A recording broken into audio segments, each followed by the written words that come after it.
Everybody say, ah. Say, oh, oh. Say, how can I express my gratitude for all the many things you've done for me? Words are not enough, to say thank you. Say, Lord, you are my everything. You're my everything. How can I express my gratitude? How can I express my gratitude for all the many things, you've Father, you done for me, yeah. Words are not enough to say thank you. Say, Lord, you are, you're my everything. Say, I call you Jireh. Lord, my provider. I call you Nisi. You are my battle. I call you Rapha. Hey. You are my healer. Say, Lord, you are. You're my everything. I call you Jireh. Lord, my provider. I call you Nisi. You are my banner. I call you Rapha. You are my healer. Say, Lord, you are. You're my everything. Uya matinyina. Uya matinyina. Uya matinyina. Oh, uya matinyina. Yeah, so uya matinyina.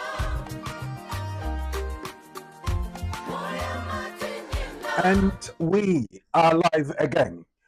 It's the Community and the Law, brought to you by BWF Solicitors, and we're live on BWTV. We're bringing you a very interesting discussion this afternoon, and we're looking at whether you can apply for EU settled status after 2.5 years since the immigration changes came into force. You have the questions, and I know you want to get all the clarifications. What changes are we talking about? What is the impact of those changes on your status, especially as an EU citizen settled here in the UK? Lawyer Eunice Achampon from the stables of BWF Solicitors is our guest and resource person. It's the Community and the Law.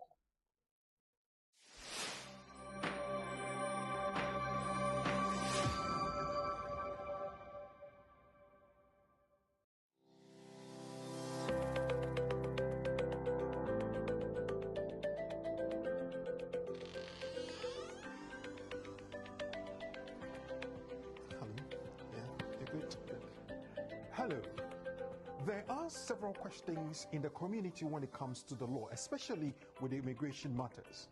That is why I'm inviting you to join us on the program, The Community and the Law, live on BWTV and brought to you by BWF Solicitors, our trusted partners when it comes to the law. We are going to have a very massive discussion on some of the issues of immigration matters that bother you. And they have the opportunity to meet you live on the program to explain to you all the updates that have come from the Home Office and also address your questions and concerns that you might have when it comes to the law. The Community and the Law is brought to you every Saturday between 4 p.m. and 6 p.m. UK time. We're live on all social media platforms, YouTube, Facebook, and LinkedIn, at BWF Solicitors, at BWTV, and of course, we urge you to share the program and invite others to join us. Remember, it's at 4 p.m. to 6 p.m. every Saturday, live on BWTV. You have your questions. There are answers. So join us, learn, and empower yourself on the program, The Community and the Law. So pick up the phone and dial 0208 493 7345. Or you can send a text 07950 422 780. It's The Community and the Law. My name is Oreku Frimpon, and I am your host.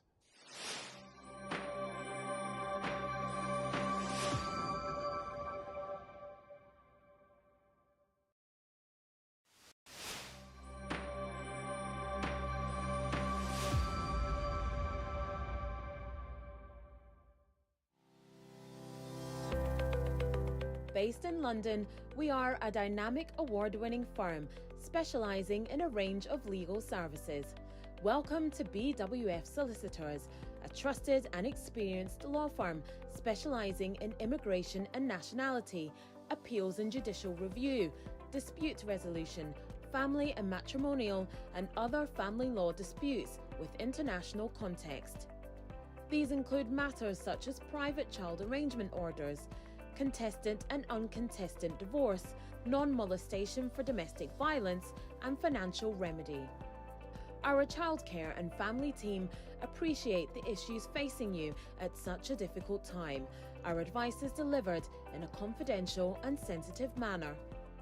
Meet Bernard Owusu, our esteemed senior partner.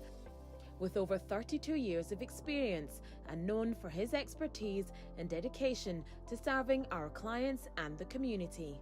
BWF Solicitors stands for integrity, respect, excellence, teamwork, diversity, inclusion, and service to the community. We provide tailored assistance specific to your case.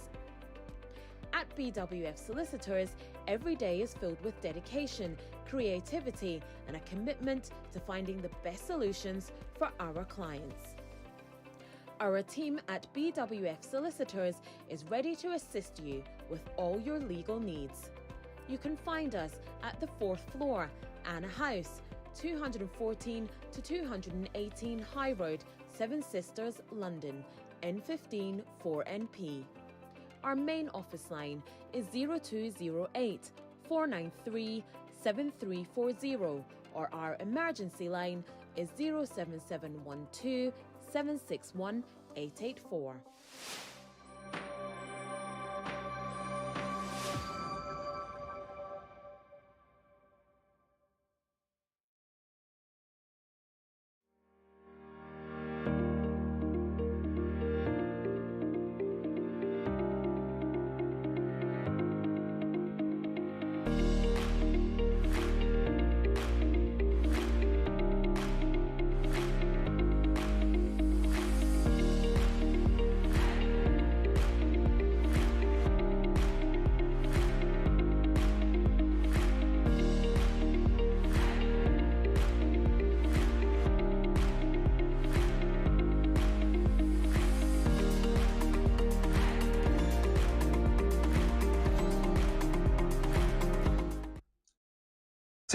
TikTok, the clock ticks away, and we've hit the 16th hour mark of this very special Saturday, the 19th of July 2025.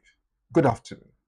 This is The Community and the Law, live on BWTV and brought to you by BWF Solicitors, our trusted partners when it comes to the law. Here in the UK, if you want any understanding, explanation to updates and immigration matters, if you want anything when it comes to the law, I would direct you unreservedly to BWF Solicitors, because they are the masters of the game. They understand every bit of the law, and they help you understand it, and they also help you navigate all the aspects of it. BWF Solicitors is on the 4th floor of the Anna House, 214 to 218 Tottenham High Road, Seven Sisters, North London. The postcode is N15 4NP. They work Monday to Friday between 9:30 in the morning and 6 p.m. in the evening. And when you visit them, you're giving a very warm Ghanaian welcome. You are giving the confidence that you will have your case resolved. And they will go through all the strategies and the processes to help you achieve your aim. So if I am confidently asking you to visit BWF Solicitors and give them everything that you need to have done for you when it comes to the law, I know what I am talking about. Call them on 0208 493 7340. I say the number again, 0208 493 7340. You can find it at the bottom of your screen.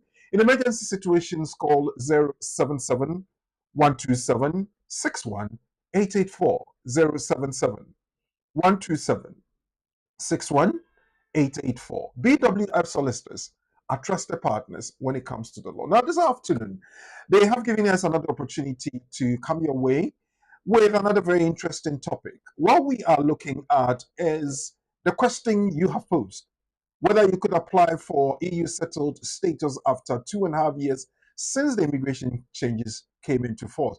So obviously the question you're asking is, has it taken place, the new changes? And when we talk about EU settled status, what are we talking about? Um, do you get your settled status after 2.5 years? Has anything changed in the law? We'll be looking at that. And we have the honor and privilege to have lawyer Eunice Acheampong, a partner of BWS Solicitors, to come help us understand this and unravel this. So, first of all, let me say thank you to all of you that have joined us and those who are also going to invite people to join us. What I ask you to do is when you come in, announce your presence and like the page, share with others so they can also enjoy the knowledge we're going to amass for ourselves. This afternoon, as I said, our guest and resource person is a partner of BWF Solicitors, lawyer Eunice Acheampong. Auntie Eunice, good afternoon. Hope you're doing really well. Yeah, we're doing so very well. How's the family doing? By God's grace, they're all doing well. At least the baby's asleep, so keeping my fingers crossed he will not be awake for this whole program. What I'm going to do is I'm going to do something I so she know. sleeps so very soundly Yeah. before until we finish the program. Well, thank you very much Yes, for your yes, time this yes. afternoon. A Saturday afternoon like this, I know as a family mom, you definitely have a lot of things to do, but you have dedicated time to help us understand what there is in the law. So, on behalf of everybody that's watching us, clients, viewers, listeners, we are very grateful. Thank you so much. Thank you. I'm Wow. grateful. And there's another one person that is also very grateful and has taken time to express it. So we go over to Kay, who says that I'm absolutely delighted with the outstanding service I received from BWF solicitors for my immigration matter. From the very beginning, their professionalism, attention to detail, and the genuine commitment to helping me succeed were evident. The team guided me through every step of the process with clarity and confidence. They were incredibly responsive, always ready to answer my questions with patience and expertise. What really set them apart was their personalized approach. I felt supported, respected, and in capable hands throughout the entire journey. Thanks to their dedication and hard work, my application was successful, and I couldn't be more grateful. If you are looking for a trustworthy, knowledgeable, and highly efficient immigration solicitor, BWF Solicitors is the best choice you can make. Thank you once again for going above and beyond. You've made a lasting impact on my life. Cases, special thanks to Cynthia Brown. And those of you who don't know, Cynthia Brown is the practice manager here at BWF Solicitors. So, Laura, it is. Yeah. Kay is pouring his heart out. He's showing his gratitude. I believe you want to comment on that, would you? Yes, so Cynthia Brown is our office manager, practice manager. She has been with our senior partner for so many years. I would say since the beginning of BWF Solicitors. So she is very, very she's a specialized should I say family legal caseworker, and also deals with immigration as well. So she's very, she has her expertise on, and she knows what she's doing. And I'm sure Kay was trying to express it as much as possible because he has been through a smooth process, and he was just showing his gratitude as to how much he appreciates what BWF and Cynthia Brown have done for him. And I'm sure most people who have come through our hands have that experience as well. So we are grateful to Mr. K for expressing his gratitude towards BWF and Cynthia Brown.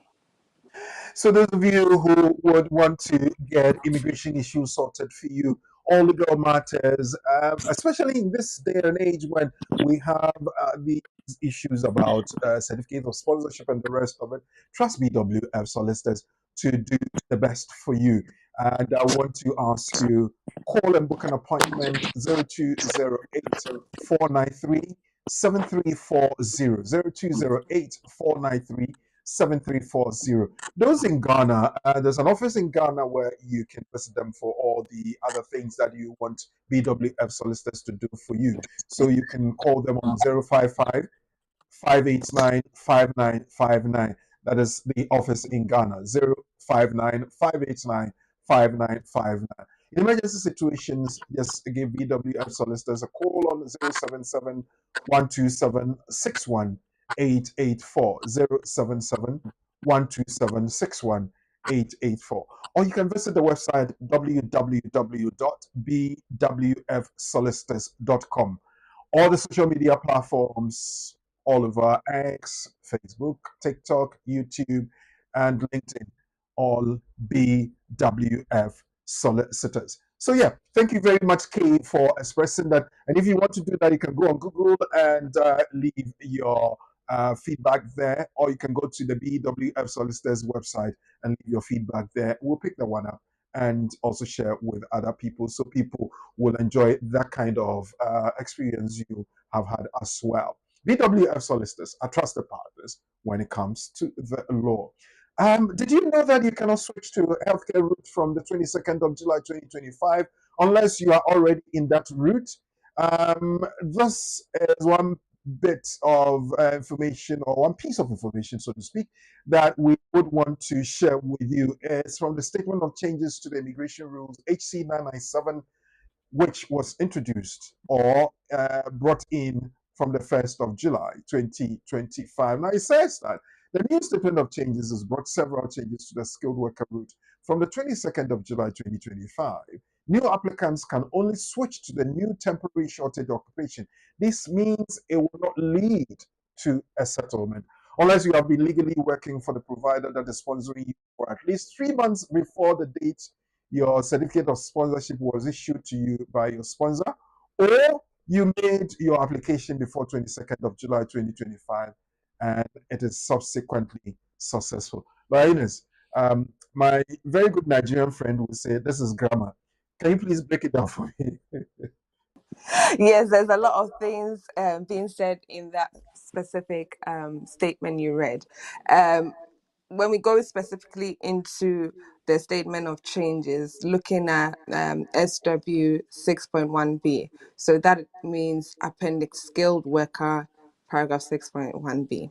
So when you look exactly at the statement of changes dated the 1st of July 2025, it states that if an applicant is making an application for permission to stay and they have SOC, which is a sponsor occupation code, which is usually under 6135 or 6136, they cannot make an application after the 22nd of July 2025 if they haven't worked for that sponsor for at least 3 months before the date of the COS.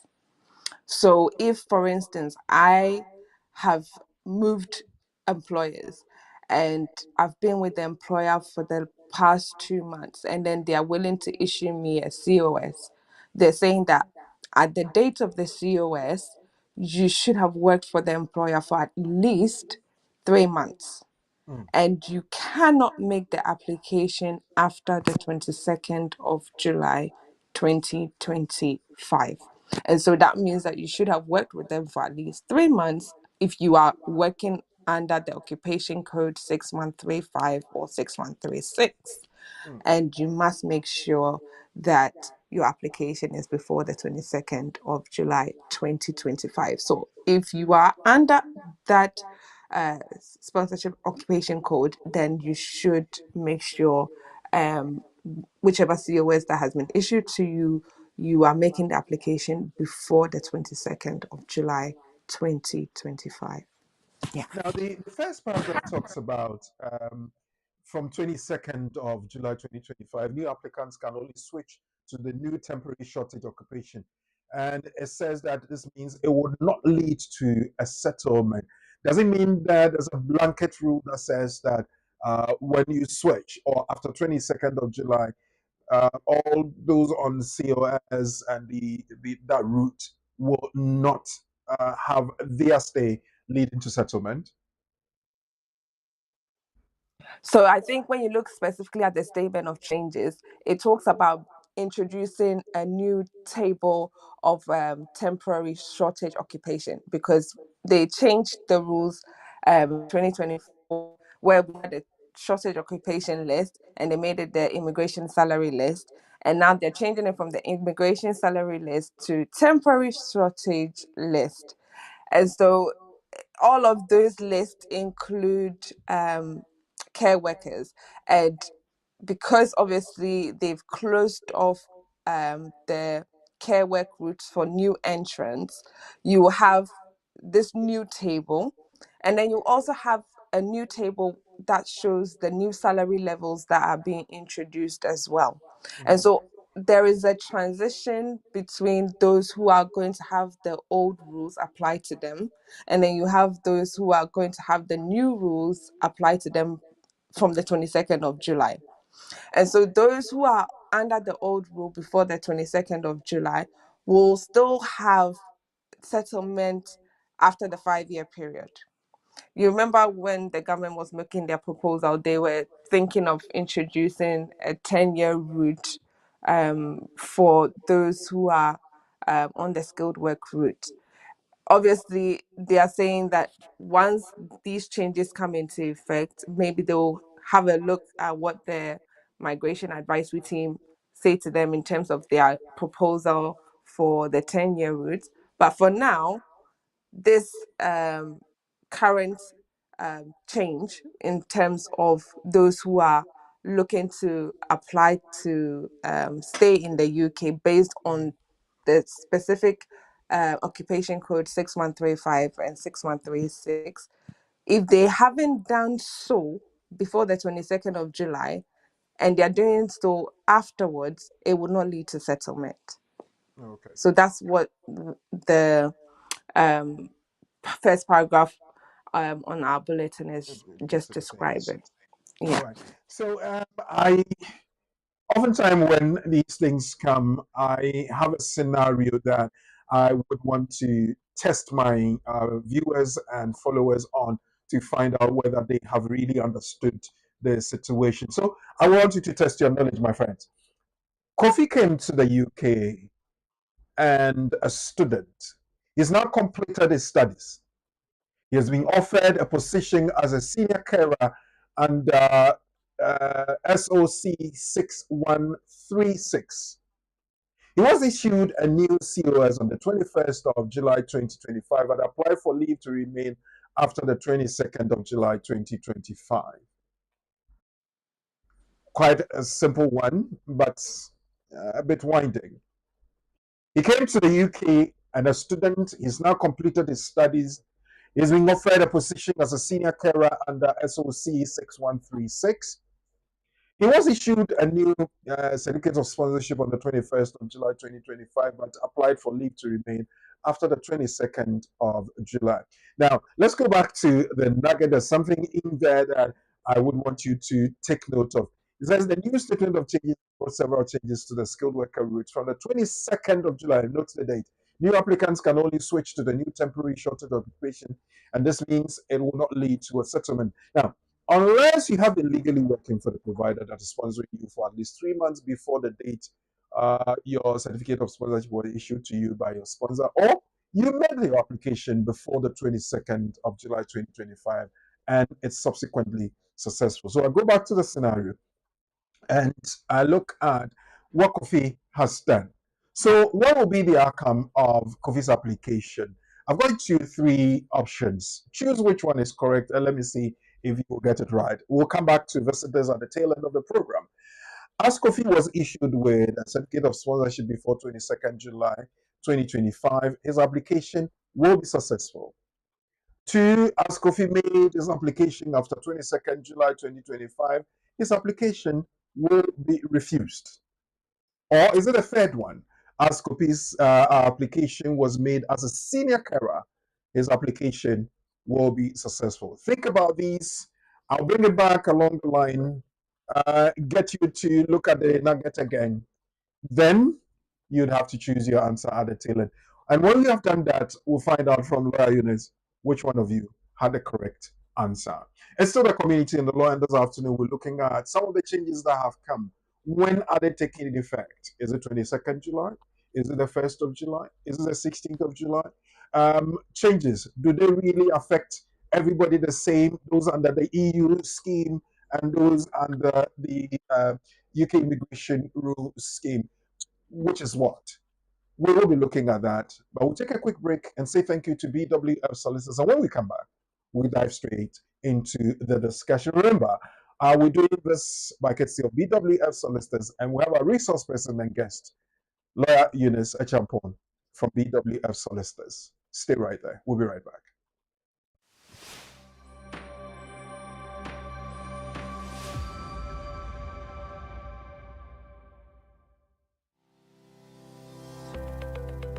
Based in London, we are a dynamic award-winning firm specialising in a range of legal services.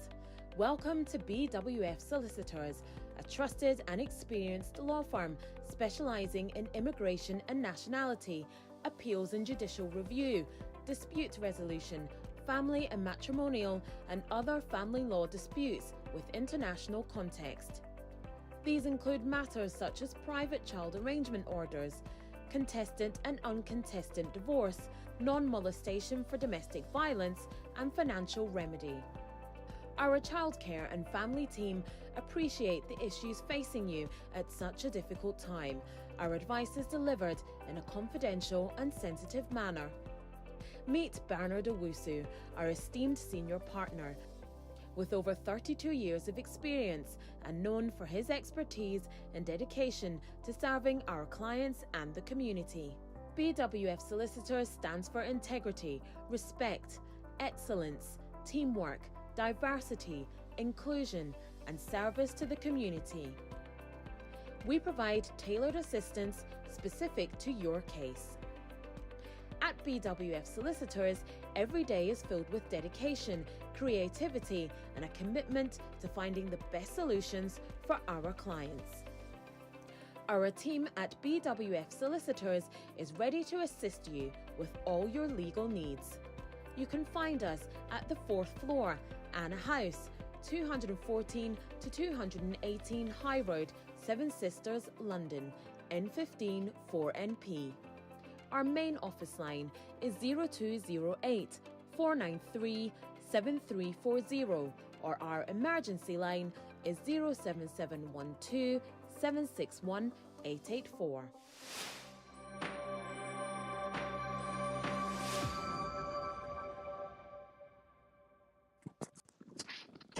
And we are right back. Thank you very much. We're live at BWF Solicitors on Facebook, at BWF Solicitors on YouTube, at BWTV UK on Facebook and YouTube as well. This is BWTV, and the Community in the Law is the program. We do this every Saturday afternoon between 4 and 6 p.m. UK time. And I know that there's a big family, I call it a classroom, where people come in and then let us in on that, join the discussion, stay with us for the whole 2-hour period. Tilly Duma, as usual, is here. Hello, lovely family. Thank you, Tilly. I believe you're doing so well yourself. Please kindly share, comment, and like. That's the clarion call. Thank you to all. Lyrical Black. Uncle Kweku, I'm here. Yes, Lyrical, I know you're there. That's why I'm acknowledging you. Thank you so very much. Sandra Fraser, good afternoon. Or please share when you join. Sandy, how are you? Thank you for all you do for us. Helena, hey, good afternoon, Brakweku. I love watching this well-organized program. Thank you, Lawyer Eunice, for your dedication. God bless you all, BWF Solicitors. Helena, thank you very much. We do this for the community, and empowerment is one of our motivations. So definitely, we will continue to do this. And thank you for acknowledging and recognizing what we do. Adair Taribo says, please share when you join the program. Thank you very much, Mr. Adair Taribo. This nugget is very important. Oh, it's gone off. It's very important for people on the health care route. Yes, and I believe people will be answering that question. So come back and give me the correct answer. Liz Rosio, can retention of right application Appendix EU be made on the e-visa account if BRP has expired beyond 18 months? Liz, we will put this to Ines after our discussion. So keep it right there and stay with us because definitely your question will be picked up. You can send your text to 07399208-468, 07399208-468. It's on WhatsApp as well, so you can send a message or a voice note on that as well. And also, you can leave your comments in the comment section down below, either on Facebook or YouTube at BWF Solicitors, at BWTV UK as well. And when the lines are active, you can call 0208 493 7345. 0208 493 7345. Now, the question we have in front of us today for consideration is, can I apply for EU settled status after 2.5? I'm just taking my time to break it down so you will understand it properly. Can I apply for EU settled status after 2.5 years since the immigration changes came into effect? What immigration changes are we talking about? Stick and stay. Laura Eunice is here and she's going to break everything down for us to really understand and know where we are within all these. Lioness, can we do this? So you can, in a way, if we're looking at it, technically no. So people have this notion that because I have resided here and the rules are saying I can show evidence of 30 months, so it must be possible for me to go ahead and then make my application. And you get a lot of people asking this question, and maybe it's because they are using 30 months in regards to the new statement of changes. But I think if we look at it critically, we would realize that it's not in terms of just the fact that you have lived here for the 2.5 year period, but it's in conjunction with something totally different. So I think it will be good to look at this question in relation to what the statement of rules actually say, and then we can take it step by step from then on. Okay. So yeah, I think we would be, if we could look at the statement and look at what it says. And Lawyer Eunice has actually promised that we will take them step by step and look at that. So the policy paper is on your screen at the moment. Like, if you may, it says Yeah. Statement of Changes to the Immigration Rules, HC 836, 24th of June, 2025. That's Yes. on So there. if we scroll down a Take us bit. through it. Yes. So if we just scroll down a bit more, please. So we scroll down to the end of this paragraph. So yes, implementation. It says the following paragraphs shall take effect on the 16th of July 2025. So that tells us the dates at which this immigration rule came into effect. And it's the first bullet point is Appendix EU 1 to Appendix EU 3. So if we scroll down to Appendix EU, which is on our left, if we just click changes to Appendix EU, yes.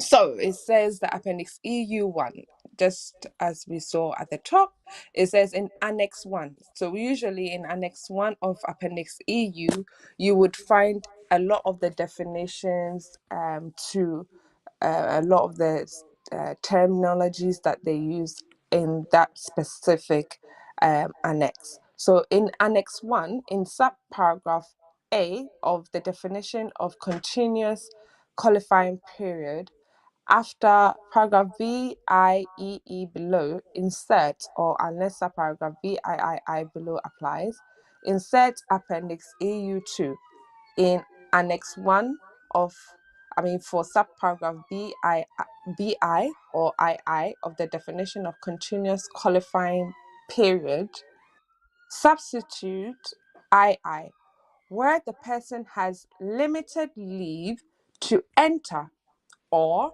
remain granted under paragraph EU3 or EU3A of this appendix, any period of absence which did not exceed a total of 30 months.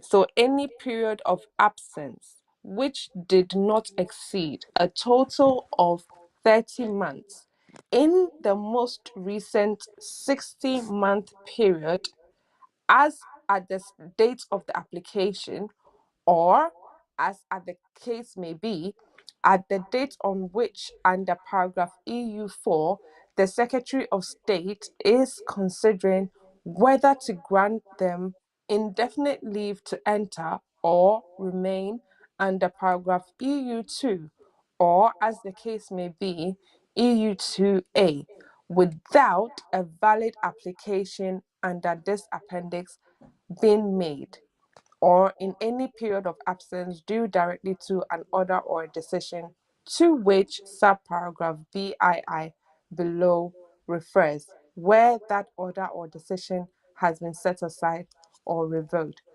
And then it says Appendix EU3 in Annex 1 for subparagraph CV of the definition of continuous qualifying period, substitute relevant reference is concerned, or VI above applies where paragraph EU4 of this appendix, the Secretary of State is considering whether to grant the person indefinite leave to remain or without, or leave to remain without a valid application under this appendix having been made. So we're going to break it down, should I say, bit by bit. Mm-hmm. So we see here that reference is being made to Annex 1, which usually looks at definitions for terminologies, and it's looking at the definition of continuous qualifying period. And when we talk about continuous qualifying period, it has to do with the period for which an application can be made for indefinite leave to remain or leave to remain. Most people who apply under Appendix EU will either apply for pre-settled status or will either be applying for settled status. So if I have pre-settled status, that means that I have limited leave to remain. If I'm applying for settled status, that means I'm applying for indefinite leave to remain. And usually, if one person who is a family member of an EU national or has retained their right from the EU national, or is themselves an EU national, is making the application, they would have to show that they meet a continuous qualifying period for indefinite leave to remain, and that is usually 5 years. So you have to be able to show that you meet that qualifying continuous period of 5 years. So that is what they mean by continuous qualifying period. Now, when you look at paragraph II, it says that where the person has limited leave to enter or remain granted under paragraph EU3 or EU3A of this appendix, any period of absence which did not exceed a total of 30 months in the most recent 60-month period. So a 60-month period is a period of 5 years. And so they're saying if you take a 60-month period, you should show that you have not been absent from the UK for at least 30 months or beyond. So what they're saying is if I take a 5-year period, I should not be absent from the UK for more than half of that 5 year period. So I shouldn't be absent for more than 2.5 years. And so anybody who is a family member of an EU national or is an EU national themselves, when making an application for indefinite leave to remain, they must show that they have lived in the UK for a continuous qualifying period of 5 years. If they can show that they have lived here for 5 years, they must show that they have not been absent from the UK for at least more than 30 months, which is what we would usually say 2.5 years. Okay. So if you are saying you are making this application, the qualifying period is 60 months or 5 years, but you should show that you have not been absent. Being absent may mean you may have gone outside of the UK for a period of time. And what does it mean to be outside of the UK? Maybe you went on holiday, maybe you were ill, maybe something happened and you had to go to school or university in another country. It could be for different reasons, and people have their reasons for going outside of the UK. But you should make sure that you were not absent for more than the 2.5 year So, period. Laura, in this case, where we're talking about absence which did not exceed a total of 30 months, is it Yeah. cumulative or it's at one stretch? Usually it's not cumulative because most people may not be able to show that they've been absent for a consistent period of 2.5 years. So when it talks about a 30-month period, it could be cumulative for some. It could be over a period of, should I say, 6 months in each for somebody else. Mm-hmm. But it doesn't specify. So that's the good thing about it.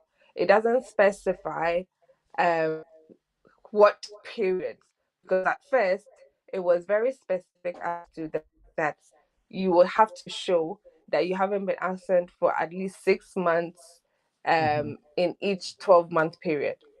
So this one has sort of made it a bit broader.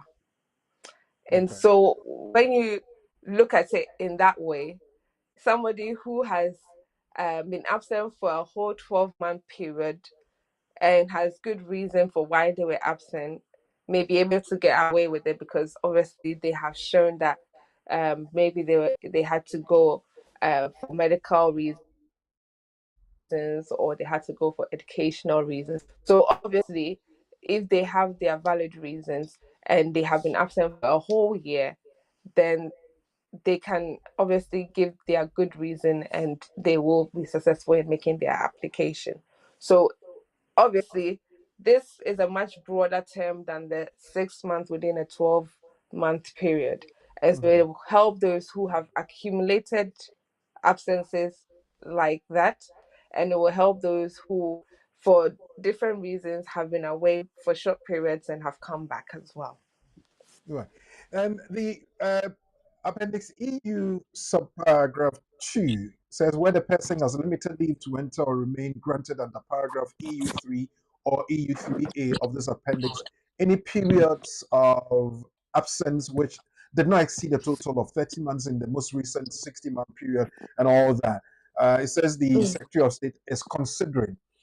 I'm looking at a scenario where I'm giving limited leave to enter or remain, which is the pre-settled status, I guess. And I've spent 2.5 years on it. Obviously, the question anybody would want to be answering is that, yes, I've spent 30 months on that. I haven't been even absent for a day. In that case, do I still have to wait until I've spent the remaining 30 months to qualify for that indefinite period? Or after the first 30 months, I could try my luck and say, I haven't been away, so I could put in an application of such.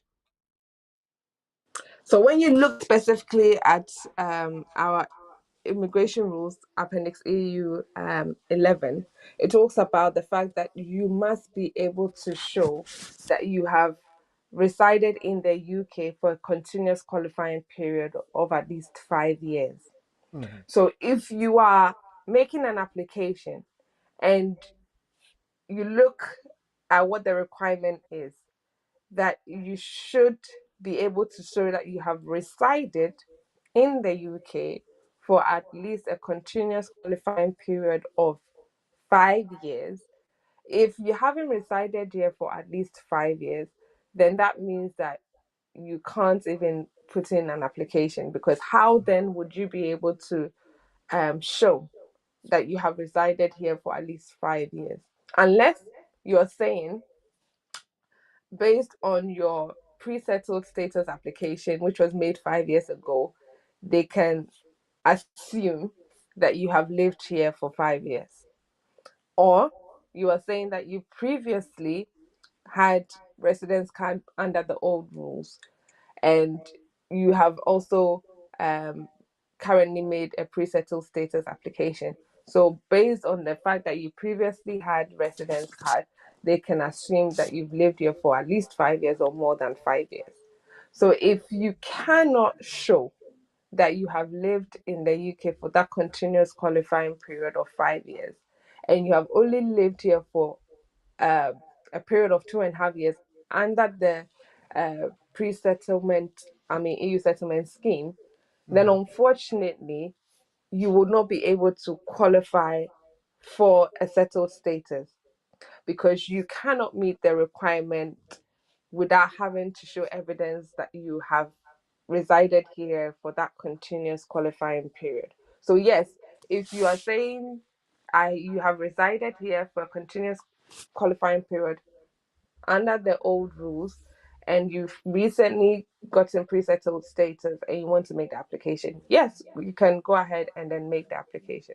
If you haven't resided here under the previous rules for that continuous qualifying period, and you still haven't got evidence to show that you resided here for a period of 5 years after you obtained pre-settled status, then unfortunately you will not be able to make an application for settlement under Appendix EU.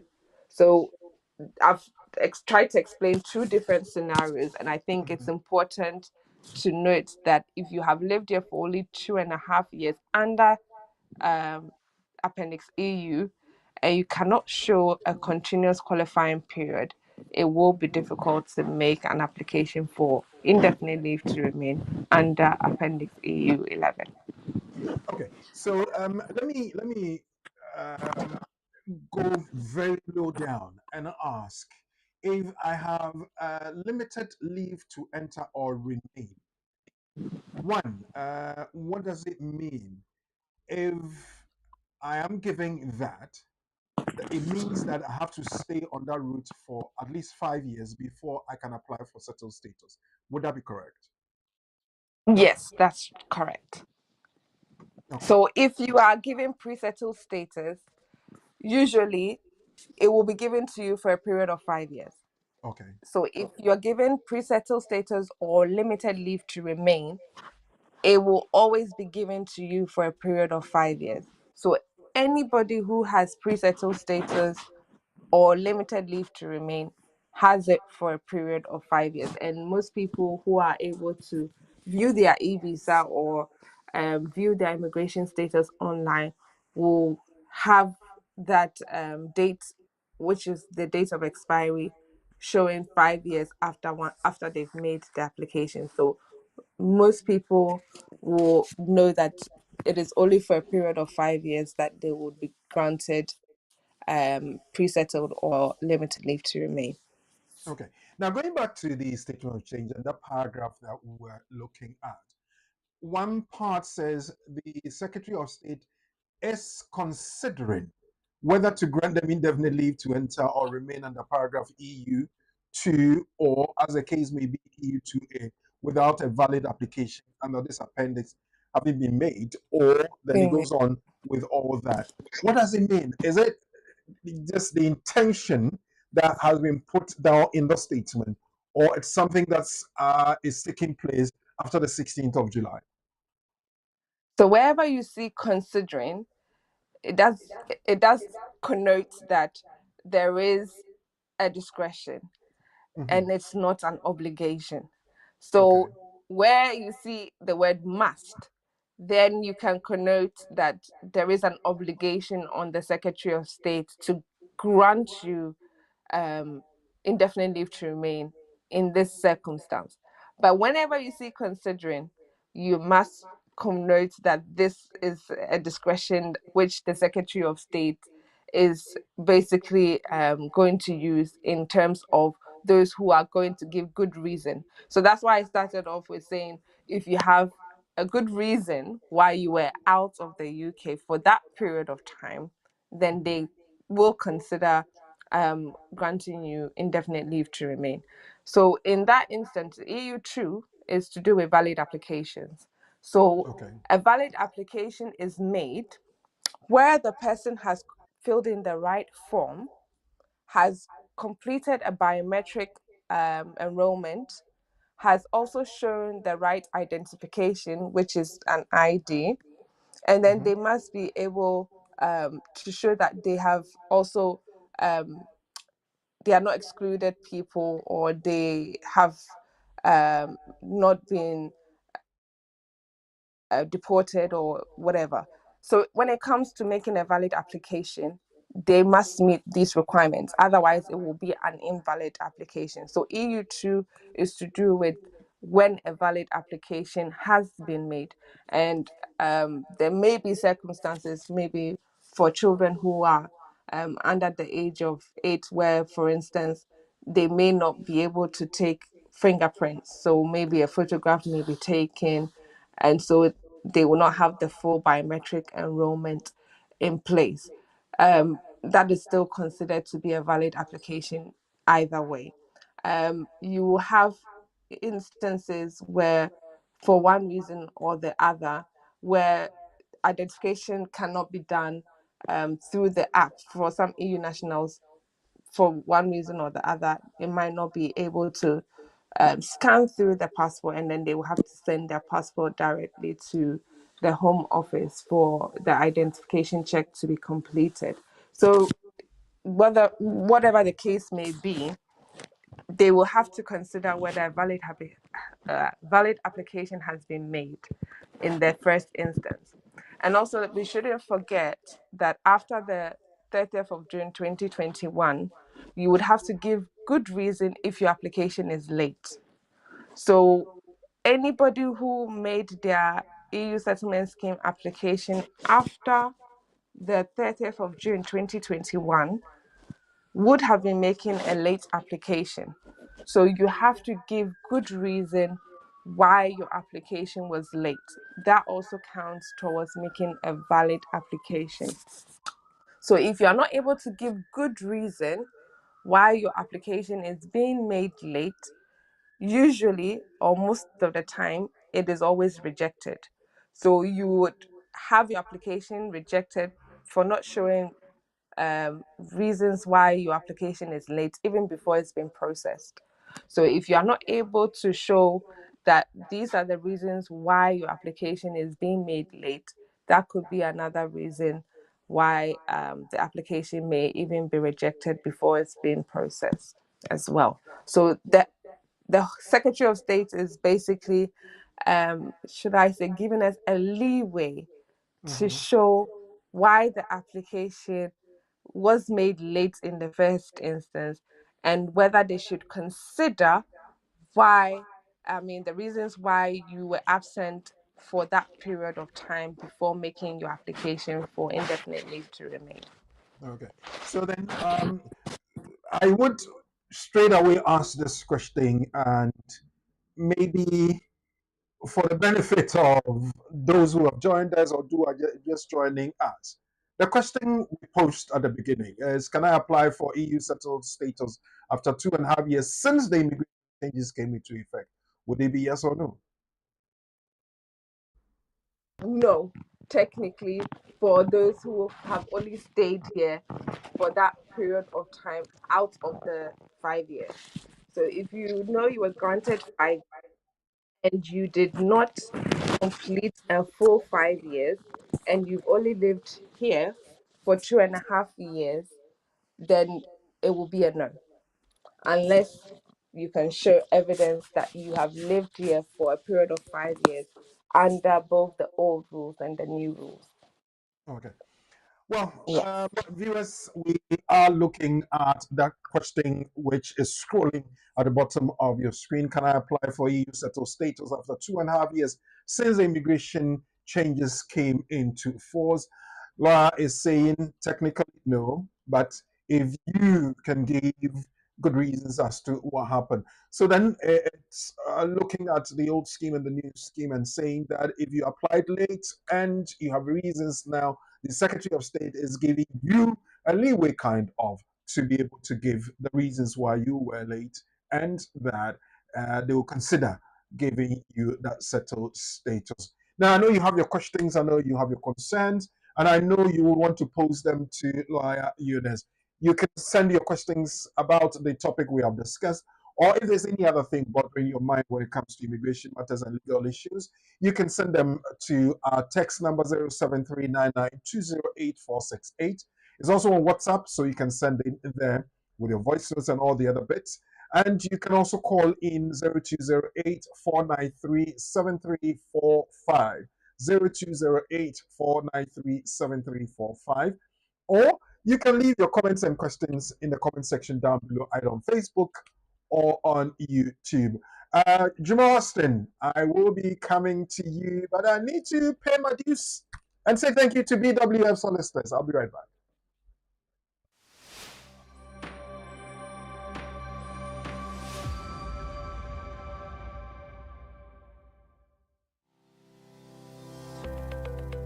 Based in London, we are a dynamic award-winning firm specialising in a range of legal services. Welcome to BWF Solicitors, a trusted and experienced law firm specialising in immigration and nationality, appeals and judicial review, dispute resolution, family and matrimonial, and other family law disputes with international context. These include matters such as private child arrangement orders, contested and uncontested divorce, non-molestation for domestic violence, and financial remedy. Our childcare and family team appreciate the issues facing you at such a difficult time. Our advice is delivered in a confidential and sensitive manner. Meet Bernard Owusu, our esteemed senior partner. With over 32 years of experience and known for his expertise and dedication to serving our clients and the community. BWF Solicitors stands for integrity, respect, excellence, teamwork, diversity, inclusion, and service to the community. We provide tailored assistance specific to your case. At BWF Solicitors, every day is filled with dedication, creativity, and a commitment to finding the best solutions for our clients. Our team at BWF Solicitors is ready to assist you with all your legal needs. You can find us at the 4th floor, Anna House, 214 to 218 High Road, Seven Sisters, London, N15 4NP. Our main office line is 0208 493 7340, or our emergency line is 07712 761 884.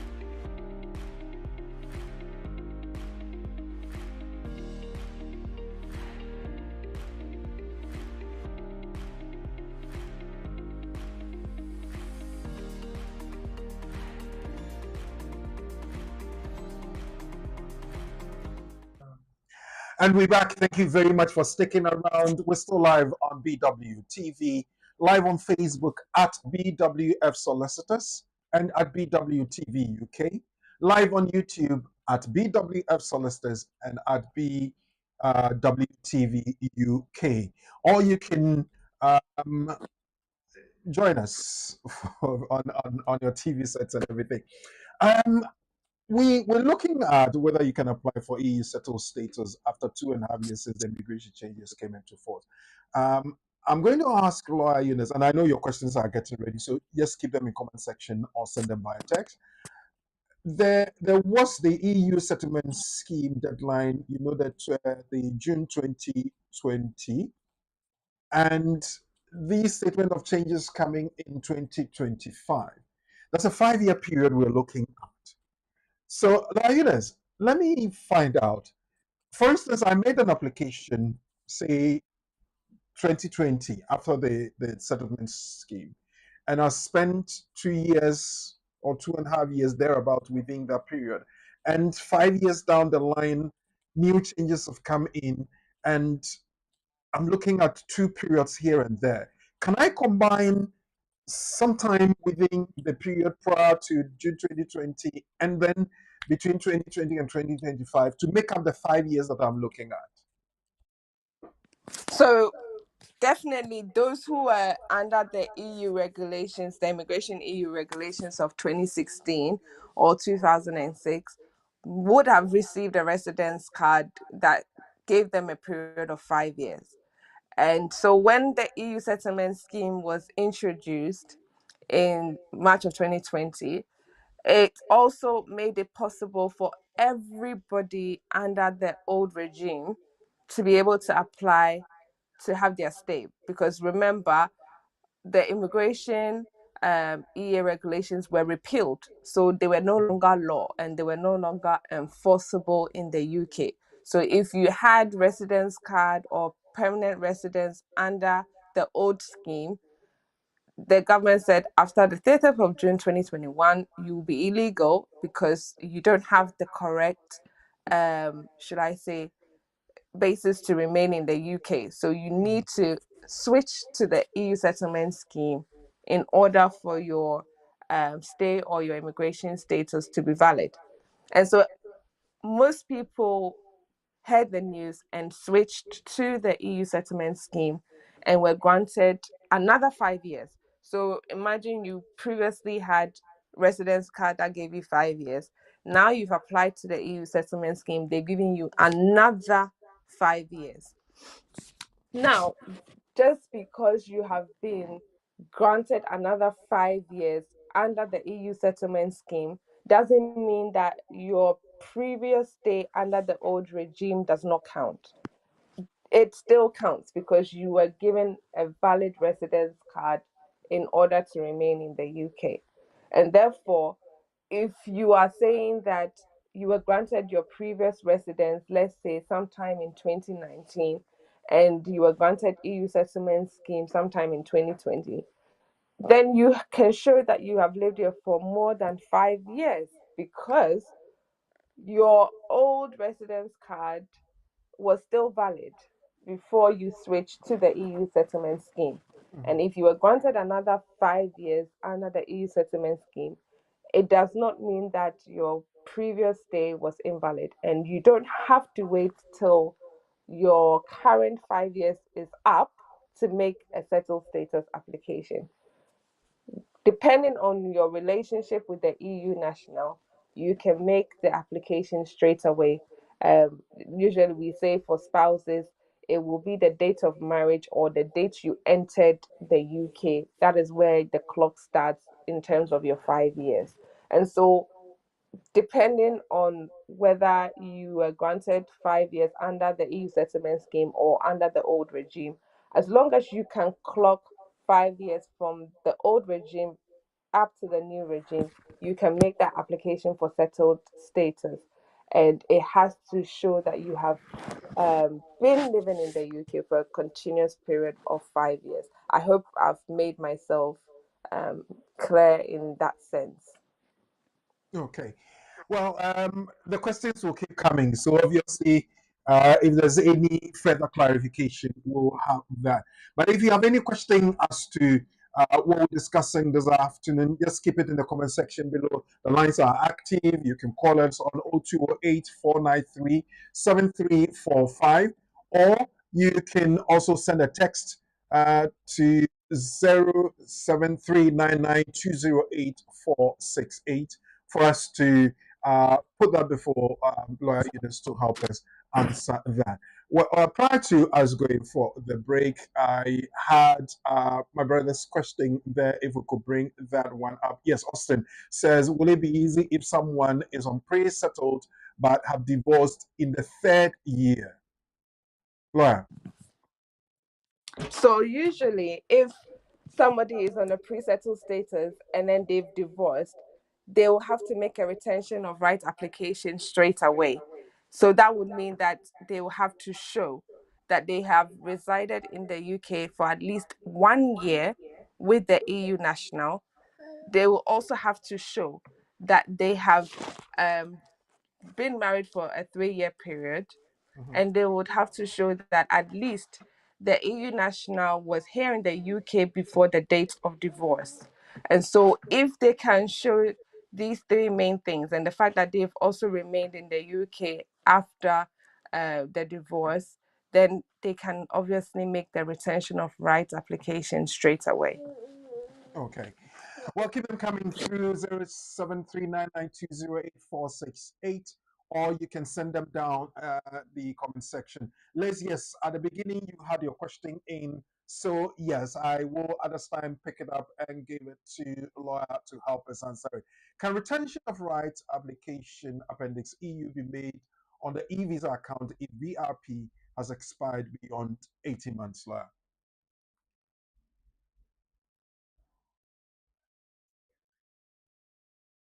Okay. We will come back. Let's take a quick break, and then we'll come back to this question when we are done.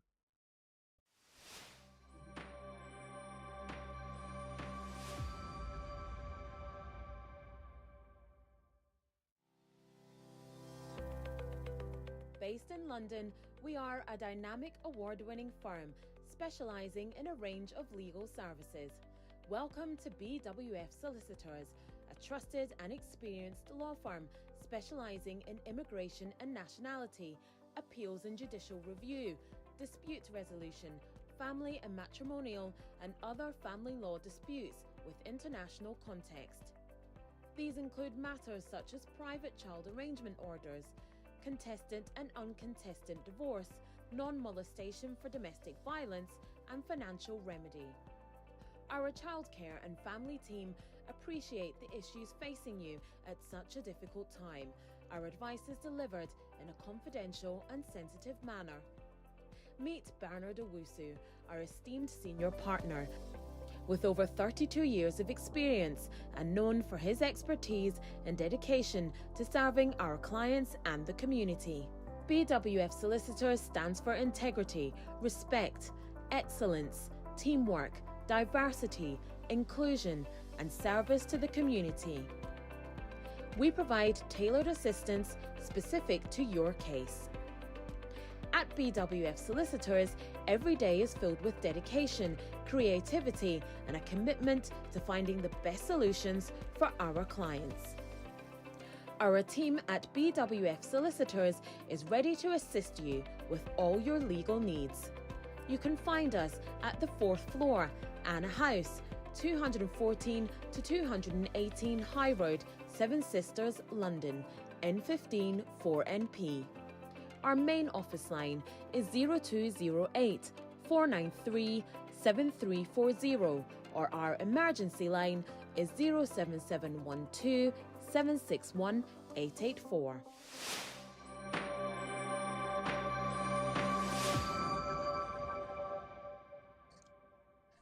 Yes, we had to step back and come back. We're looking at whether you could apply for EU settled status after the new changes.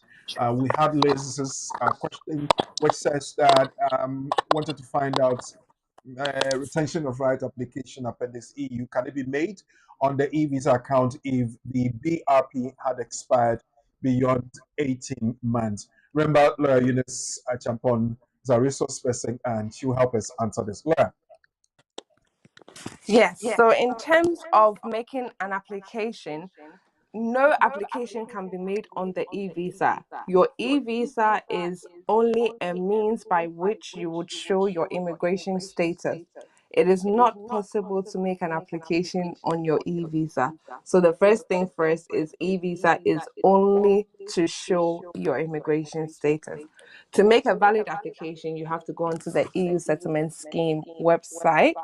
It will give you details as to how to apply. You click apply now, and then you go away making the application to the EU Settlement Scheme. So yes, you can make an retention of right application under the EU settlement scheme, but not under e-visa. So with that, it does not matter if your BRP card has been expired for more than 18 months. You can still make a valid application under the EU settlement scheme. Keep them coming through 0739920846. That's our text number. And you can also call in if you want to speak to a lawyer. 0208-493-7345. Cody Watson says, well, biometric submitted yesterday for visit visa. When I tracked it today, it says application submitted to UKVI. Please, how long does it take for them to receive it? Will they acknowledge? How long would they take to respond? Okay, so with visit visa, sorry. So with visit visa applications, the standard period service time is 3 weeks, and they usually would give you an acknowledgement email after you have done your biometrics. And remember that the biometrics center is only, should I say, a secondary company to the Home Office. So once they have collected the information, they send that information back to the UKVI, which is the Home Office. So they send that to them within that 24-hour period. Once the UKVI has evidence of your biometrics and the documents that were scanned, the processing takes place. So, of course, once processing has taken place, they have a period of 3 weeks to respond. Okay. Yes, we keep picking your questions, keep them coming through. Let's pick up the next one here that says, Jennifer, it says, please, can Obasia settle down in the UK with the EU partner without going back home?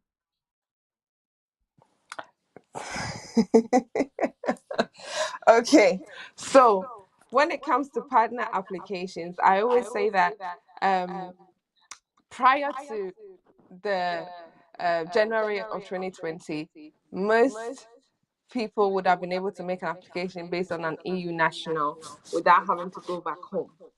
And people still have that idea in mind because, oh, as long as I'm married to an EU national, I can make the application here.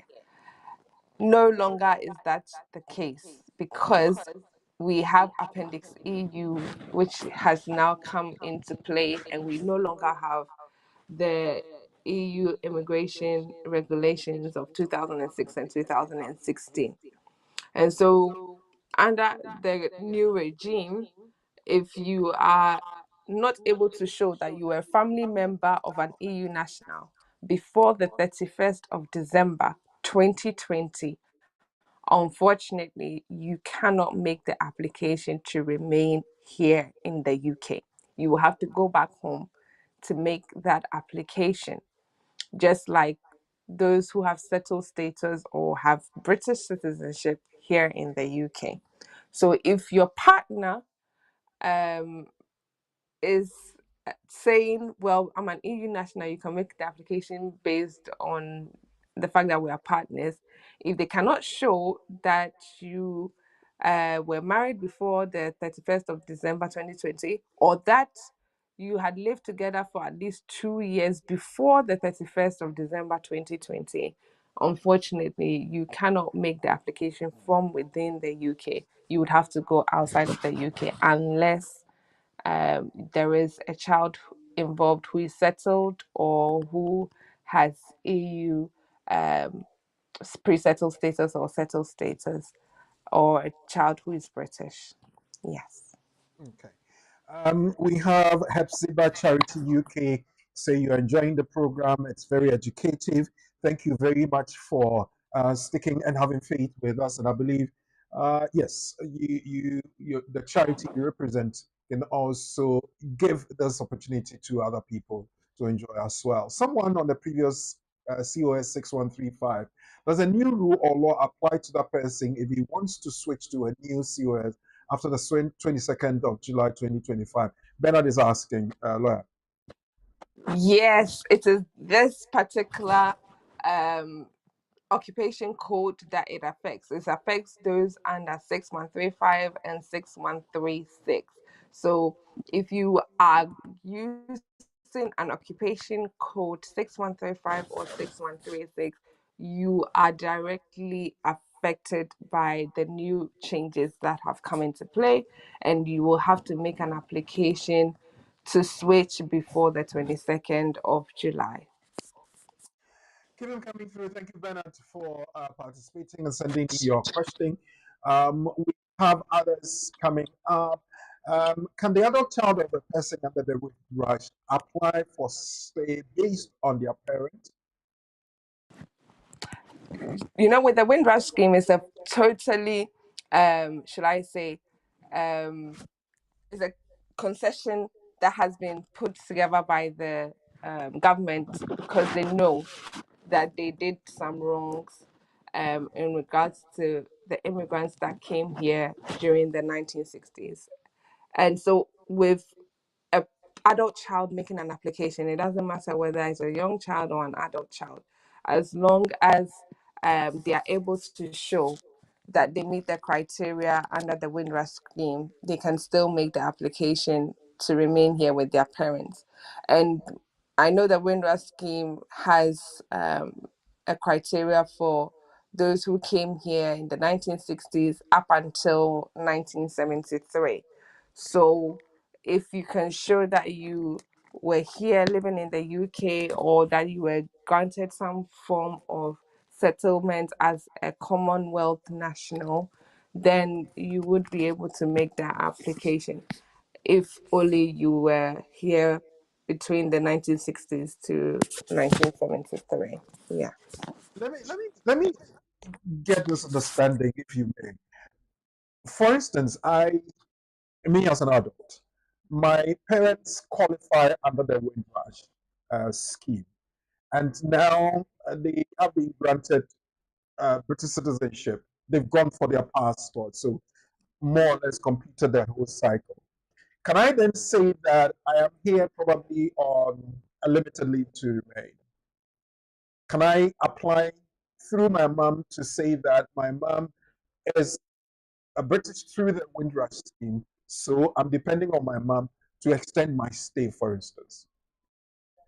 Okay, so I know that there are those children who, for instance, for one reason or the other, um, if their parents have now come back from the countries where they originally lived and have now gained settlement through the Windrush scheme, the children who were born probably outside of the UK might also come, and depending on whether they were born in the UK, they might be able to make a claim. And remember that those who were born in the UK before 1983 can make a claim to British citizenship as well, because the law was different at that time. So if you were born here in the UK before you were taken back to where your parents are from, you could make a claim to British citizenship because you were born before the 1st of January 1983. If you were born after the 1st of January 1983, then that means that the whole new rule applies to you because you were born outside of the laws that were applicable at that time. And so if your parents have settlement under the Windrush scheme, and you as a child were born outside of, before, after 1983, and you are making a claim to the Windrush scheme saying that your parents are here, they've now gotten settlement, you also want to obtain settlement because you are a child of that parent who has settlement. You may not be able to make that claim because I know specifically it requires you to show that you yourself were here before that 1973 period, or if you were here after that, your parents were still here in the UK, they were settled. And I think there's a period for children where they should have been in the UK before a certain date. I can't remember exactly what date, but I know it has to be that you were here before that date before you can make an application to the Windrush scheme. So it's very technical when it comes to adult children. Oh, okay. Well, permit me. For instance, if the person was born before 1983, but was born outside of the UK, the mom that is being used as a qualifying person has just recently been granted after an application back and forth, just recently been granted. Can the mom say that this covers my children that were born within that period, even though I did not have my status at that time? Would they have any right to stake that claim?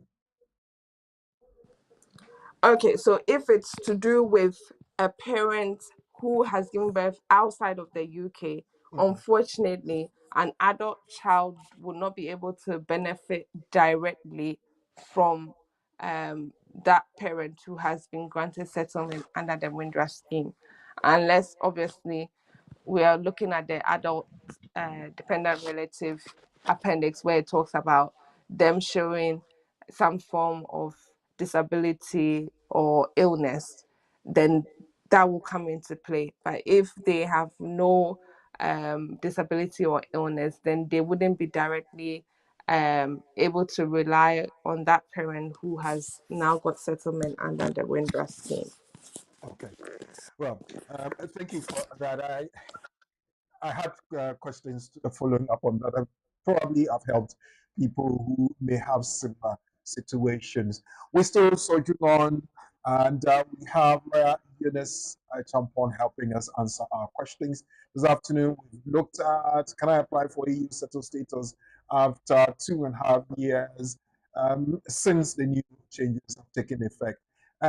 You Igonodoro. Okay. What jobs can I do in the UK without DBS? Okay, I believe we're mentioning the name right, but if we're not, forgive us, Ugono. So this is a very broad question, Ugono. I'm just thinking to myself, what jobs do you have in mind? So if you don't have DBS, there are quite a number of jobs that you can do. Let's start with jobs you can do with a DBS. So usually, if you're working with vulnerable people such as children or um, old or aged adults above the age of 60, you may need a DBS. So people within the child care sector, adult care sector, those people need DBSs. People working for the police or social services need DBSs. So if you're not thinking about working within those sectors, so like I just said, child care sector, adult care sector, then maybe you will not need a DBS. So it depends on what jobs you have in mind because this is a very broad question. It depends on your situation. If you need further details, you go to Doro. You can call BWF solicitors and speak to one of the lawyers, caseworkers, and the staff. 0208 493 7340. They will be glad to help you clarify all those situations. Thank you for sticking around. Let's see if we have another question from Prince says, good afternoon, Eunice. Please, a friend came in with dependent spouse visa and she did EU sponsor application, but she was refused. Can she switch to the marriage route? came as a dependent. Mm. So it's a dependent spouse visa. And then she went on to do EU sponsor application and was refused. Now can she switch to the marriage route? I want to first ask, has she divorced since the first dependent spouse application? Because it didn't state what EU sponsor application they made, whether it was a spouse one or whether it was a parent one, they didn't state. So we can't be sure whether they are divorced or not. So first of all, they must show that they are divorced from the previous spouse. And if they are making the application under the marriage route, they must be able to show that there is a child involved, because the only way they can make the application is if they can show that there is a child under the age of 18 in whose life they play a parental role. So by the fact that she has been refused, I'm guessing that she no longer has stay, or she no longer has immigration status to live or reside in the UK. And so usually making a marriage application would mean you have to go back to the country of origin and then make an application from there.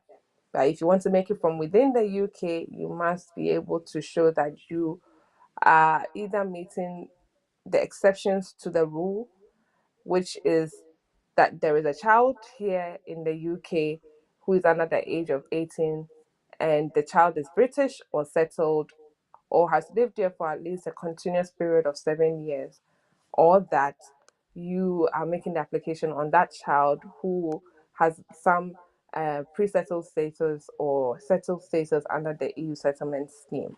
So if that is not the case, then unfortunately, a marriage application will be very difficult to consider in terms of just you residing here with your spouse.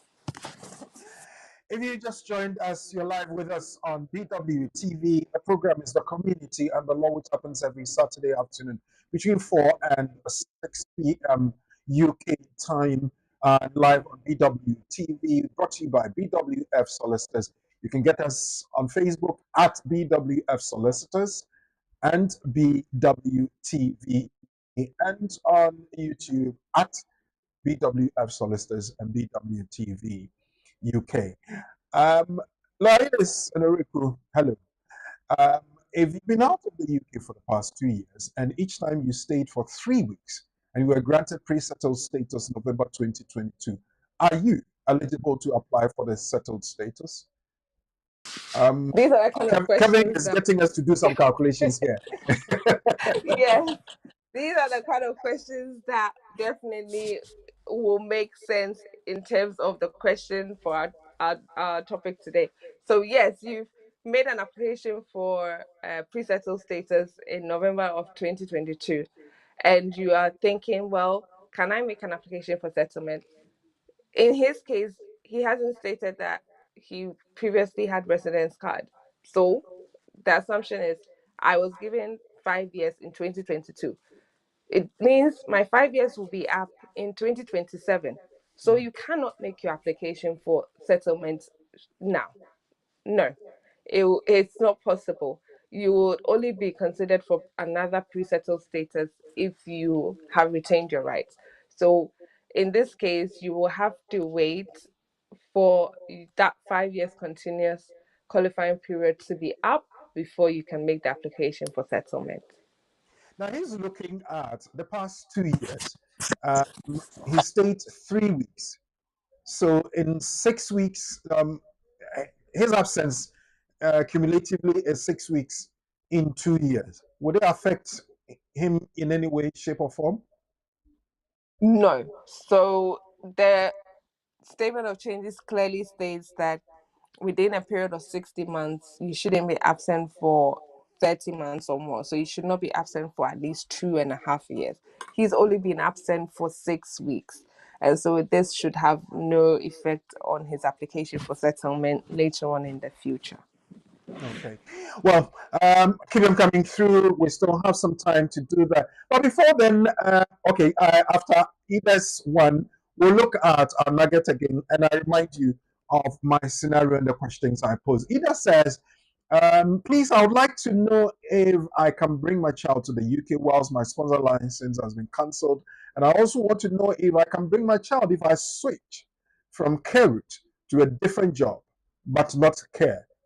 Um, I think Ida's main focus is bringing the child to the UK and is looking at the various routes that they are on. Okay, so Ida specifically mentions that it has been cancelled. So I'm assuming she's within her 60 days. So if um the sponsor license has been revoked from the employer, and she has also had her COS cancelled, usually they'll grant her 60 days if it was the fact that the sponsor license of the employer has been revoked. So if she is within the 60 days, then she can switch to a different employer entirely, which is not within the care sector. And any other employment or any other skilled worker um, um, um, occupation code allows for you to bring your dependents. The only thing is that people who are working within the care industry, especially within specific care codes, could not bring their dependents. And I know that for students as well, they also cannot bring their dependents. So any other skilled work route, you can bring your dependents. So that shouldn't be an issue at all. It shouldn't be an issue at all. Did you know that you cannot switch to the healthcare route from 22nd of July 2025 unless you are already in that route? The new statement of changes is brought several changes to the skilled worker route. From 22nd July 2025, new applicants can only switch to the new temporary shorted occupation. This means it will not lead to settlement. Now, unless you've been legally working for the provider that is sponsoring you for at least 3 months before the date your certificate of sponsorship was issued to you by your sponsor, or you made your application before the 22nd of July 2025, and it is subsequently successful. Now, this is from the Statement of Changes to the Immigration Rules HC 997, 1st of July 2025. So then I gave you the scenario of my friend Kofi, who came to the UK and a student. He has now completed his studies. He has been offered a position as a carer, a senior carer, so to speak, under SOC 6136. He was issued a new COS on the 21st of July 2025, but applied for leave to remain after the 22nd of July 2025. So I'm asking what will be the outcome of his application. Would it be that as Kofi was issued with the COS before 22nd of July 2025, his application will be successful?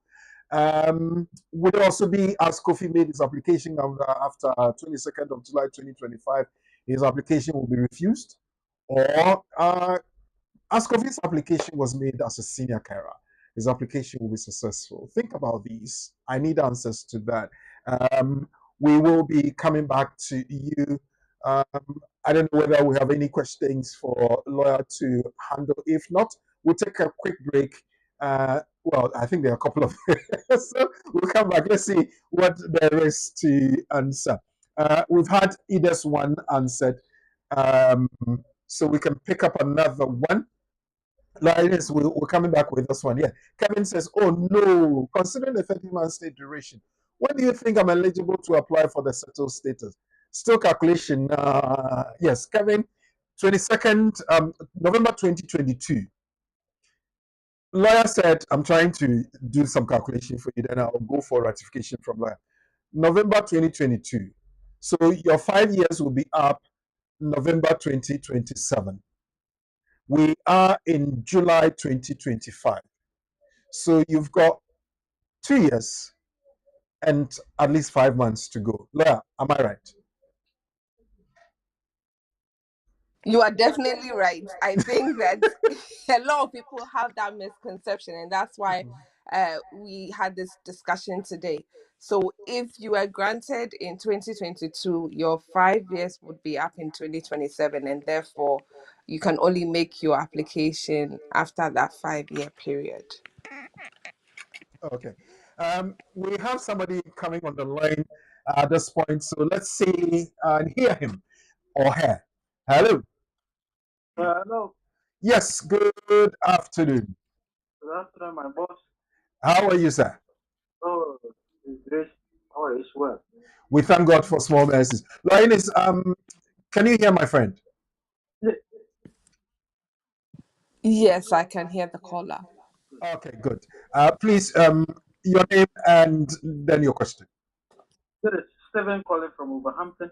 I wanted to confirm, what is the standard processing time concerning if an application is sent to Home Office for approval for skilled worker visa healthcare here in the inside the UK? So you want What is the standard processing time? Yes. Okay. Linus, what's the standard processing time? Is there any specific laid down time frame? Yeah, so the Home Office have given themselves a standard processing time for different applications. And usually with skilled worker routes applications, they will give you a period of at least 8 to 12 weeks. So obviously, within that 8 to 12 weeks, they should have been able to make a decision on that person's application. And usually the processing time starts from the date of their biometric appointment. So once they've received your biometrics and your documents, that's when the processing time starts. Oh, okay. All right. Thank you so much. Thank you as You're well for coming through. Well, I think at this point I'll take my break. And when we come back, we'll pick up your answers for my quiz. And Eunice will round it up for us.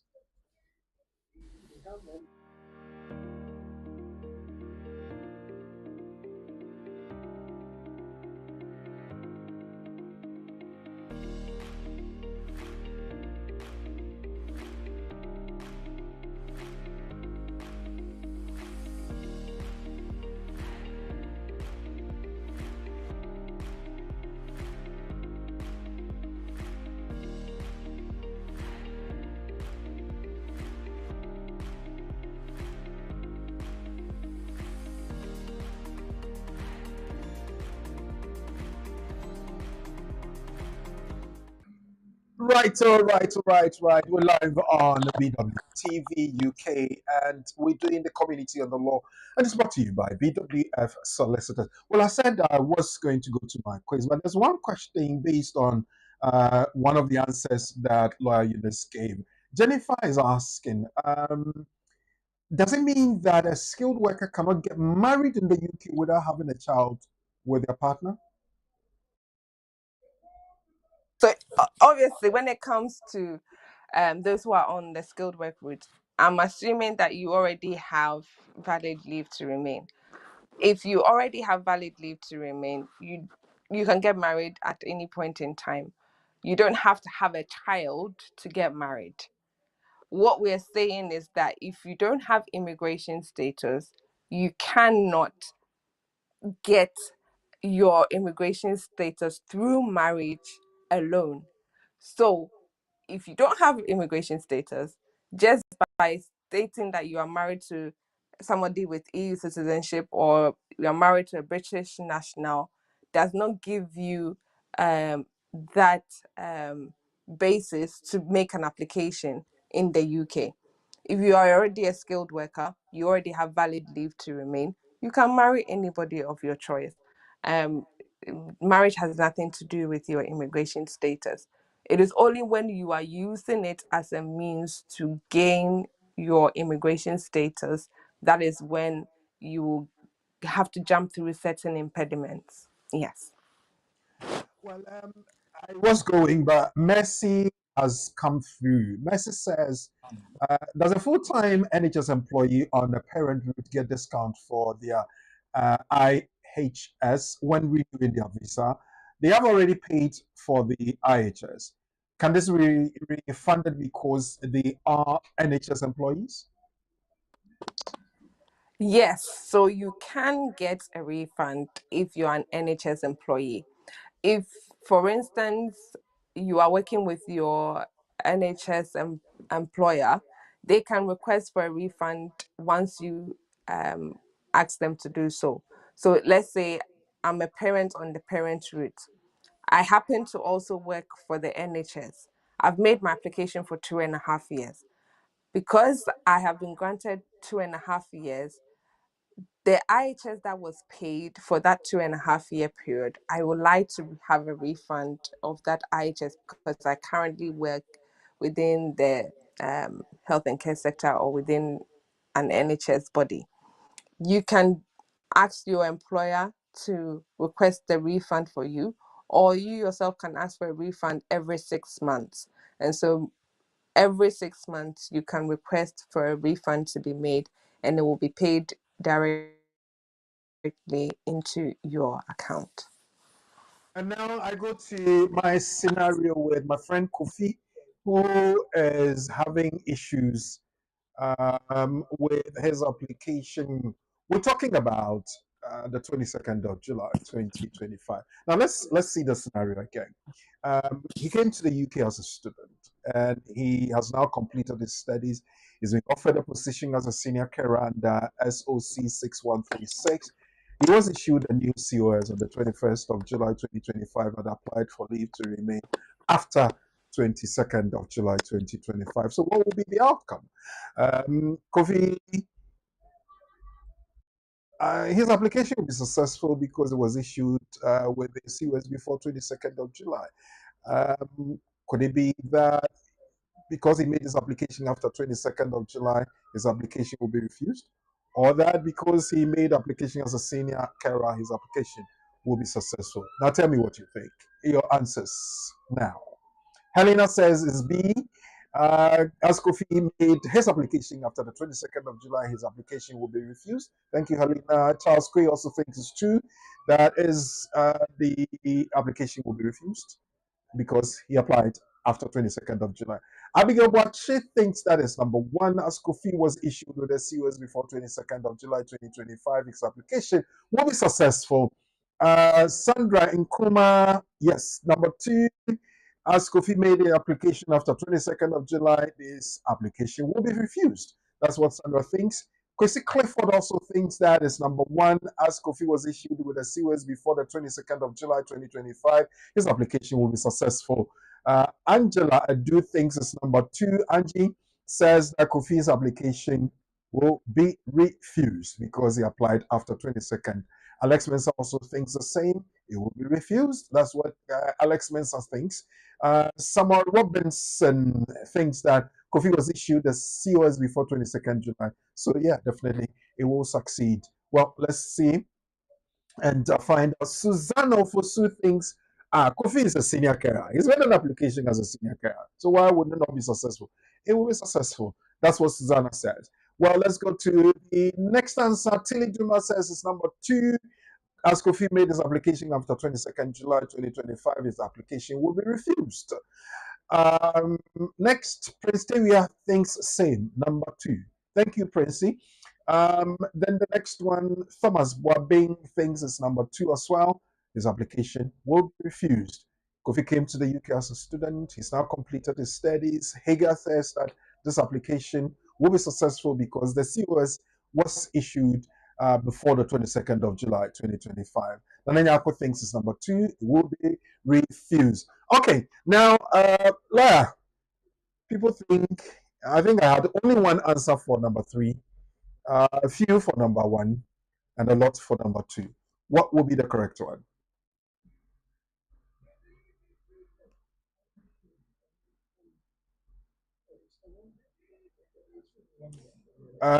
Okay, let me go back to the nugget. Maybe by then we'll have Lawyer back on.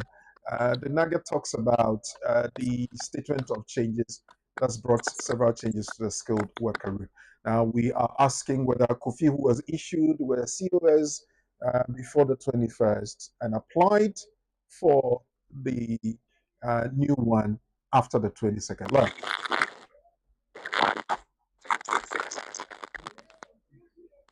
Okay, can you hear me now? Can you hear me? Yeah, I can hear you. It's a, Okay. it's a bit I was wobbly, thinking but that we can make do with that. because I was hearing the fuzziness, I was thinking you couldn't hear me. But I hope I'm clear. It's not too clear. Let's take a quick break and get that sorted out quickly, and we'll come back. Okay.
So yes, when we look at the scenario, we have option one, which says that as Kofi was issued with COS before the 22nd of July 2025, his application will be successful.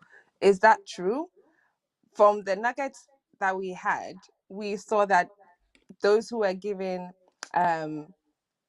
occupation code 6135 and 6136 would not be able to make the application after the 22nd of July.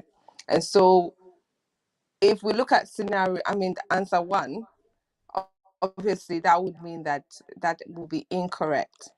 And then we look at answer two. It says that as Kofi made his application after the 22nd of July 2025, his application will be refused.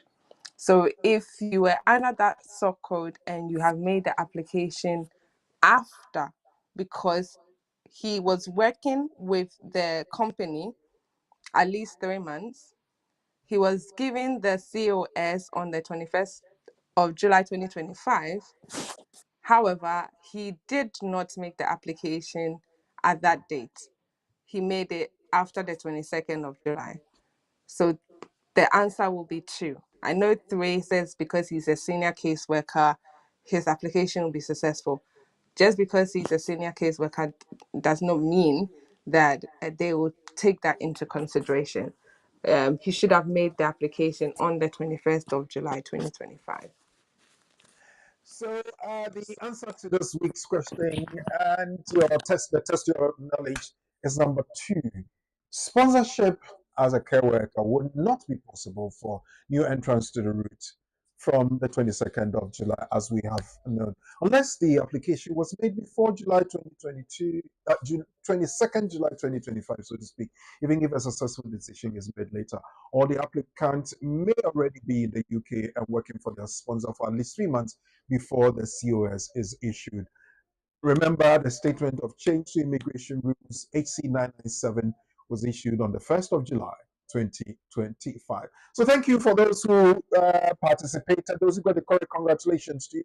Those who didn't, the explanation has been given so you can adjust your knowledge to that effect. Now with this, I will go over to Lawyer Eunice again for us to have a summary of what we have discussed this afternoon. Can I apply for EU settlement state or settled status after 2.5 years when the new changes have taken effect? Well, So if you have made an application under the EU settlement scheme you have been granted limited leave to remain for a period of 5 years, you should have completed a continuous qualifying period of at least 5 years before you can apply for pre-settled status. So with the new changes that have come into effect, it has nothing to do with your continuous qualifying period. It only has to do with your period of absence. So your period of absence is completely different to your period of residence in the UK. You must still be able to show that you have resided in the UK for a continuous qualifying period of 5 years before you can make an application for indefinite leave to remain. If you have been absent from the UK for at least 2.5 years, you must have good reason for the Home Secretary to consider before they grant your application for indefinite leave to remain. So this is just a short summary of what we discussed today. I hope that most of us have taken something out of it. And please, if you have any further questions after the program, you can give us a call. And we are usually open from Monday to Friday from 9:30 a.m. to 6 p.m. And you can check for our details below. Thank you very much, Ines, for your kind moments you have shared with us. We so really appreciate you making time to share the knowledge with us. And to BWF solicitors, what else can we say? And to say thank you so very much. We'll come back again, as Oliver would do. We'll come back for more, and we want to do that again same time next week.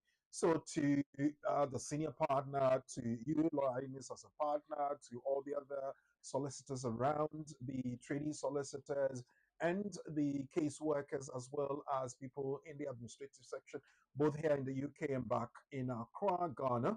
We want to say thank you very much.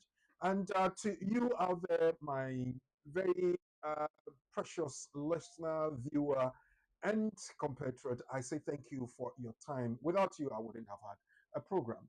And to my production team, headed by Professor Ade, Sheila Ankara, and Pat Modudu, we want to say thank you to you for helping bring this production to life. And what else can I say but to say God bless you. I will come again same time next week for another edition. Until then, please be good. Good evening.